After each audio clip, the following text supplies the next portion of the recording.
المستقيم تنزيل العزيز الرحيم لتنذر قوما ما أنذر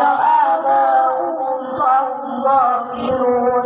لقد حق القول على أكثرهم فهم لا يبصرون وسواء عليهم أأنذرتهم أم لم تنذرهم لا يؤمنون إنما تنذر من اتبع الذكر وخشي الرحمن بالغيب فبشره بمغفرة وأجر كريم إن أصحاب القرية إذ جاء المرسلون قالوا ما أنتم إلا بشر مثلنا وما أنزل الرحمن من شيء إن أنتم إلا تأثيرين قالوا طائركم معكم أئن ذكرتم بل أنتم قوم مسرفون وجاء من أقصى المدينة رجل يسعى قال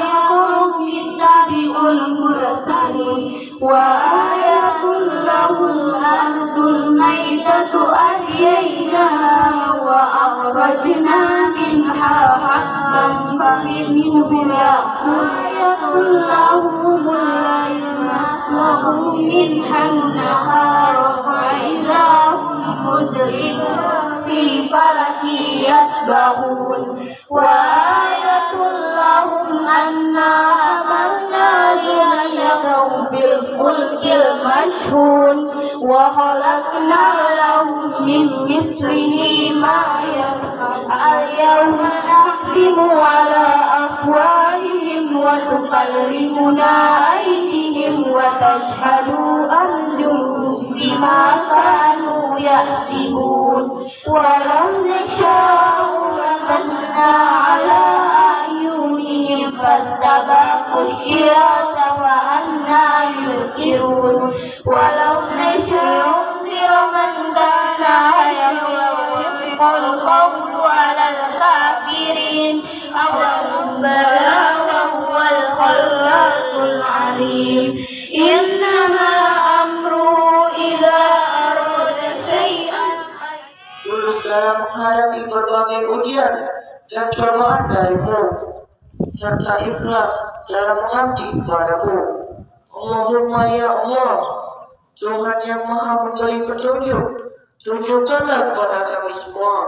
yang benar itu tampak benar, dan berilah kekuatan kepada kami untuk dapat melaksanakannya. Dan tunjukkanlah yang salah tampak salah, dan berilah kekuatan kepada kami untuk dapat menjauhinya. Ya Allah, Tuhan yang maha mendengar, kabulkanlah doa dan permohonan kami ini. Rabbana atina fid dunya hasanah wa fil akhirati hasanah wa qina adzabannar. Subhana rabbika rabbil izzati amma yasifun wa salamun alal mursalin walhamdulillahi rabbil alamin.